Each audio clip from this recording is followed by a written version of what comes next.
Escape from Tarkov is one of the most difficult games to learn out there. It's a very intricate game and it may seem intimidating to newer players. I know it was for me. I constantly see posts on the Escape from Tarkov subreddit from beginners asking what happens when they run out of money or gear. That being said, as a Tarkov player with over 1100 hours, I've taken it upon myself to create this video containing tips, tricks, and general information that I wish I had known when I first started playing Tarkov.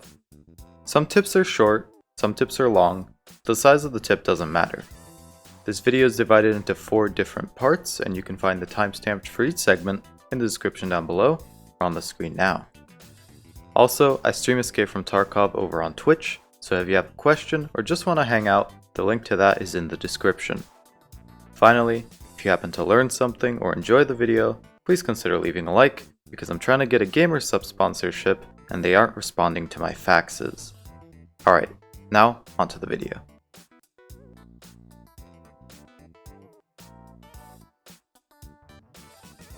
Gear fear is prevalent in most survival games, and Tarkov is not an exception. The way I overcame gear fear was by realizing that I wasn't going to get any better if I left the gear that I had sit in my stash. With that said, I'm going to give you the exact same advice. You aren't going to get any better at Tarkov if the gear that you have collects dust. Go out, use it. If you die, you die. That's just part of the game. Try to learn from your deaths and improve later. I promise in the long term, you will become a better player. Insurance was something that I overlooked completely when I first started playing, but the amount of kits that come back is ridiculous.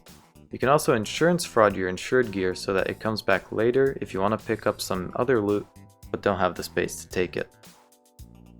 Nighttime raids are a good way of completing some tasks if you're having trouble finishing them during the day. Night raids usually have less players than day raids and are generally quieter.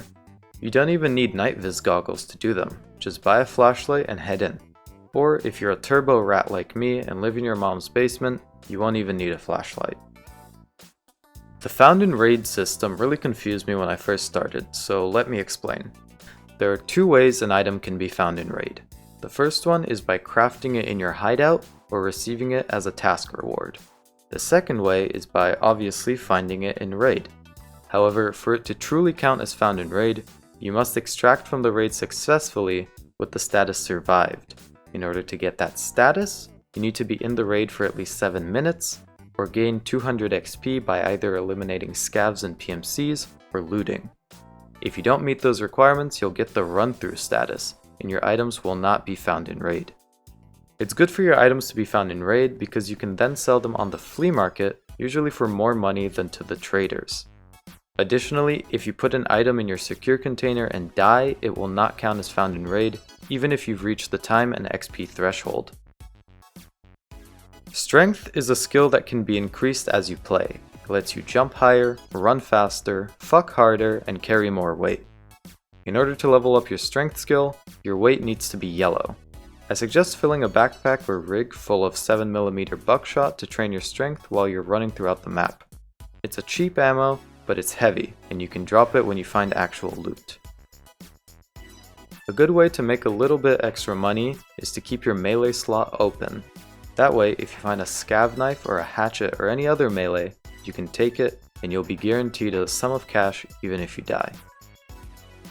If you want to be able to carry more loot in a backpack, especially if you're going on a loot run, I recommend putting a Triton or an Azimuth rig in your backpack since they give more space than they take, therefore allowing you to put more stuff in your backpack. The Azimuth, for example, takes 12 slots but gives 20 back, giving you an extra 8 slots for even more loot. Tarkov is a game that completely wipes every few months. This means that your entire stash, trader progress, tasks, and everything else will be reset. No one knows for sure when the wipes will be, but they're usually paired with significant updates, and those are usually every 3 to 6 months. Something that I've noticed is overlooked in Tarkov is the fact that almost everything makes noise. Aiming down sights, noise. Checking your mag, noise. Looking in your inventory, noise. I'm not saying that you should be paralyzed the entire raid, I'm just letting you know so that if you hear something, you don't start opening your inventory randomly, letting a possible enemy know exactly where you are. This leads me perfectly into my next tip. If you thought you heard something, most of the time you probably did. If you thought you heard someone scope in, take 5 seconds to check that bush you just passed. It could save your life. Having hotkeys that are easy to use can be the difference between life and death in a raid. You can hotkey your meds only if they're in your pocket or rig. To do so, just press the number between 4 and 0 to bind that item to that key. This also works for food items, grenades, pistols, or anything else that fits in your pockets or rig. Furthermore, I recommend having binds for discarding, equipping, and for transferring loot. I personally use my thumb mouse button to discard, alt-clicking to equip, and control-clicking to transfer. They just make looting and scooting that much faster. Tarkov is not COD or Fortnite. If you die, you're gonna lose your gear and you'll have to wait in a menu for another 10 minutes. Sometimes you just have to back away from a fight, and that's fine. If you want some sick drip, you can go to Ragman and click Services in the top left. Here you can pick out a fresh outfit for your PMC so that he can outstyle everyone else. If you want to just try something on, you can right click it to see what it looks like on you. While Jaeger's tasks may seem extremely annoying to complete, he actually gives some of the best rewards in the game.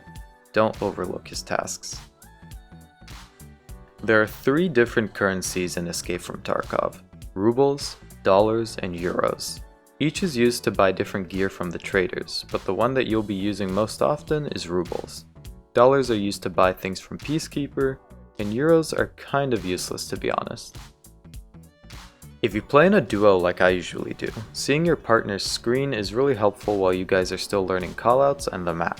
What me and my homie came up with was to make alternate Discord accounts and then screen share and watch from our phones. It really helped us become a better team, and it was always nice just being able to say, "Look at my screen," when you don't know how to call something out. The flea market is a player-driven market where you can buy and sell anything in the game. Keep in mind that only found in raid items can be sold on the market. The flea market is unlocked when your PMC reaches level 20. At first, the stash UI may seem like a cluttery mess, but it's pretty easy to navigate if you take a moment to learn it. On the left side of your screen is your PMC. This is where you equip gear into raids. On the right is your stash, where you keep all of your loot. On the left side of your stash, there are a handful of buttons that you can click to filter different items. In the top left corner, there are 6 tabs, and each shows different information. On the bottom right, you can access your settings, Messenger, which is where you claim insurance returns and task rewards, as well as a button to get to the traders easily. Also, if you find the green numbers annoying, you can just click on them to get rid of them. The way to tell apart player scavs from AI scavs is that AI scavs do not jump. Additionally, most player scavs strafe to the sides, which AIs do not. These are obviously very simple explanations because the only real way to know is to just play as a scav and see how regular scavs behave and how player scavs behave. CMS and Serve 12 kits are very handy healing items, which I always carry in my secure container. If your limb or stomach reaches 0 HP, it'll become blacked and you'll receive some negative effects such as slower aiming speed, damage when running, or faster energy loss. The difference between the 2 kits is that the CMS kit heals faster but gives the limb less total HP, while on the other hand the Serve 12 kit takes longer to use but gives the limb more total HP. Once you've repaired your affected limb, it'll be at 1 HP and you'll then be able to heal them to full with regular health healing. The healing system is quite complicated in Tarkov as there are a dozen of effects, so I've organized them into 6 categories to hopefully help you not die. First, there's health healing like AI2s, Soliwas, IFAKs, and etc. These heal your health but can also be used to stop bleeds, though I wouldn't recommend healing a heavy bleed with them as it'll use up a majority of the health kit. Next, bandages are used to stop light bleeds, and S-marches and hemostats are used to stop heavy bleeds. There are also splints which repair fractures. After that, there are painkillers such as ibuprofen or Vaseline. These negate the pain effect for the duration specified. Next, there's stimulants. These are basically drugs which can give you positive or negative effects. The most used stimulant is propofol, which removes pain but also regenerates your health. Finally, there are the surgery kits, which are the CMS and Serve 12. Like I said earlier, these can repair your limbs and stomach if they've reached 0 HP. While we're on the topic of health, if your thorax or head reaches 0 HP, you will die. Prioritize healing those two parts first, and then the rest of your body. Scav runs are an important part to learning Tarkov. Not only do they give you a free kit every 20-ish minutes, but they're perfect if you want to learn the maps in online raids without having to risk your own loot. When you scav into a raid, you'll spawn in the middle of an active raid. Also, other AI scavs will not aggro onto you unless you've shot one first. Furthermore, when playing as a scav, you'll have different extracts than PMCs, though some may overlap. I usually play as a scav when I'm low on loot, or I'm waiting on my friend to finish taking a shit. Also, do not shoot other players' scavs while you're a scav. The hideout is where you can upgrade different sections to give you different benefits such as weapon modding, increased stash size, or faster scav cooldown timers. I suggest taking a couple of minutes to see what items you need in order to upgrade each section, and always be collecting items to help you build up your hideout. There are 8 traders in Escape from Tarkov, and each one sells different things. Additionally, each trader buys different things for different prices. For example, Mechanic pays the most for guns and attachments. Therapist pays the most for healing items, rations, and other miscellaneous items. Since there are hundreds of items in Tarkov, I've simplified it so that you know who to sell to. Healing and random shit goes to Therapist. Guns and attachments to Mechanic. Snipers, shotguns, and knives to Jaeger. Backpacks, rigs, and armor to Ragman. And if no one wants to buy your stuff, sell it to Fence. He buys everything, however gives you less money. Furthermore, you can level up the different traders by reaching a certain level and by either selling or buying a certain amount from them. You can see the requirements in the top right. It's good to level up the traders because you can unlock new tasks and items which will help you progress throughout Tarkov. When I first started playing, I severely underestimated the benefits of completing tasks, which really put me behind everyone else in the long run. Try to always be working on at least one task so that you're always progressing. Completing tasks gives you reputation with the different traders, and also gives you different rewards depending on the task. When I first started playing Tarkov, watching streamers and YouTubers really helped me out when it came to figuring out how to approach and deal with different situations. Some content creators that I can recommend are Pistilli, Swamp Fox, and Mama Misi. This one may seem obvious, but I want to mention it anyway. When you're in a lobby waiting to enter a raid, don't join the randoms that are looking for a group in the lobby. 9 times out of 10, you're gonna get shot instantly. If you want to play with someone, I recommend the official Escape from Tarkov Discord or the Mama Misi Discord. Both of those links are in the description. There are 8 different types of headphones in Tarkov, and all of them amplify the important sounds, like footsteps, and muffle the less important sounds like wind and rain.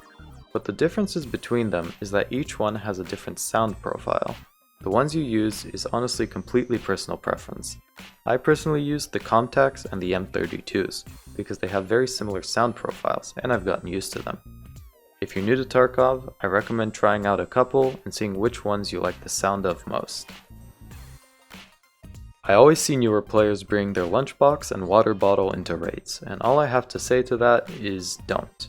If you're new to Tarkov, I hate to say it, but you're probably gonna be dead before you need to eat or drink. I usually only bring food and water if I'm roleplaying with my homies, or I plan to spend a very long time in a raid. I usually keep my food and water in my stash, and use them if I need to after a raid. If you're really worried about food and water intake, there are plenty of spawns on the maps where you can find various beverages and Russian confections. If you truly run out of money and are at a point of no return, you can go to the Escape from Tarkov website, navigate to your profile, and click Reset the Game Profile. This will reset your account completely, and you'll start all over again with the original starting sum and gear. When you die in Tarkov, try reimagining the fight in your head and think if there was anything that you could have done to prevent that death. Could you have repositioned? Maybe it was just that your aim was off. Whatever it was, try to learn and improve something. You can always record your deaths with OBS Replay Buffer or NVIDIA Shadowplay. If you want to improve your aim or just mess around, I highly recommend playing around in offline mode with or without AI. Just queue up for a map normally, but instead of continuing, tick this box that says offline raid. You can then mess around in there, and if you die, you won't lose your stuff. It's a good way to test out sensitivities, graphics, and practice your aim. Having good ammo in this game is really important since it determines whether or not you'll penetrate someone's armor. I use EFT Monster because it shows the exact penetration and damage values, as well as has some other quality of life things like a quest tracker. In addition to that, it's also frequently updated. I really recommend it, it's linked in the description. Movement, like in any other game, is incredibly important if you want to survive firefights in Escape from Tarkov. Whenever you engage in a fight and the enemy lets you, try to reposition. It's important to keep the enemy guessing where you'll show up next. Even if it's just peeking the other side of a box, do it. Another thing is, if you're peeking the same corner, try crouch peeking to throw off your enemy's aim, who's most likely aiming where your head would have been. Alternating your stances also keeps the enemy guessing. When I first started playing Escape from Tarkov, I found the recoil to be very unpredictable and difficult to control. It doesn't really have a spray pattern like other games. Personally, I found that the only real way to figure out how to control the guns in Tarkov was by getting used to it in-game, either in online or offline raids. Also, crouching and proning reduces recoil by a lot. If you'd like to lower your gun's recoil by modding it, try to get the vertical recoil value as low as possible, since that value dictates how wild your gun is going to be. If that value is below or around 60, you should be good. A quick note before I get further into this tip, you will need to have a level 1 workbench in the hideout in order to access the screen that I'm on. Weapon modding may seem really complicated, but it's not once you understand how to navigate the menus. There are two menus that relate to weapon modding. The first one is modding, which will show you all the attachments that you have in your stash and that are compatible with the gun you're trying to mod. The second option is the edit preset option. This screen looks really similar to the first one, the only difference is that it shows all the compatible attachments for a gun even if you don't have them. Once you continue, it'll prompt you to buy the attachments that you don't have from either the traders or the flea market. You can also save a gun as a preset so that you can quickly mod it again later. Leaning is an excellent way of not getting hit in Tarkov. Try leaning around a corner with Q or E rather than peeking with your entire body. Also, keep in mind that when leaning to the left, more of your body is exposed since your gun is on the right side of your PMC, meaning that you have to go farther to actually be able to shoot. The armor in Tarkov is really complicated and in-depth due to the fact that things like durability, material, and how much armor damage an enemy's bullet does all influence whether or not an armor is good. However, to simplify it, you usually want to be wearing level 4 armor or above. I recommend the 6B3TM armored rig or the trooper vest. I've been using them the whole time and they've served me very well. Hipfire in this game is surprisingly accurate. Most of the time it goes to the center of your screen. However, having a laser on your gun not only helps you see where you're aiming, but it also tightens the spread of your hipfire. Choosing to hipfire rather than ADS can decide whether or not you win a fight. Like your parents said when you were learning to ride a bike, wearing a helmet is important. They can stop shots from hitting your head. However, I only really use helmets at the start of wipe because later into the wipe, everyone has ammo that will penetrate through them. Later in the wipe, I like using a helmet that has a high reflection chance, since it could ricochet any bullet in the game, and who knows, that may save your life. I usually wear a shattered mask or the non-ballistic replica of the TACKEC helmet due to their high reflection chance but low price tag. Every map, aside from labs, has a scav boss. Scav bosses are AIs with more HP, better accuracy, and better tactics. They spawn in predetermined areas on the map, and most of the bosses have a few guards that you have to fight. My friends still die to AI scavs even after playing for 500 hours, which is pretty embarrassing. The way I've found to quickly and efficiently deal with scavs is to just bum rush them as fast as you can. Obviously, stick to cover, but try to close the distance between you and the scav. Otherwise, you're probably gonna get headshot, like someone I know. Of course.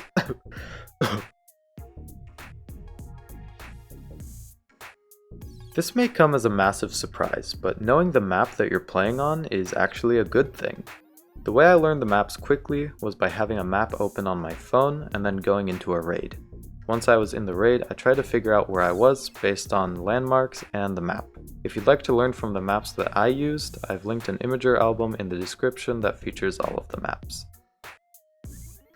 Extracting from a raid is quite important. That's kind of the whole name of the game. Escape from Tarkov. But it can be confusing to know where to extract once you're in a raid. To know where you need to go, press O twice, and it should show a drop-down menu in the top right. Some extracts will have question marks next to them, while others won't. The ones with question marks are extracts that aren't always available. An example of this would be the Smuggler's Boat extract on Customs. Other extracts don't have question marks, meaning that they're always open for you to use.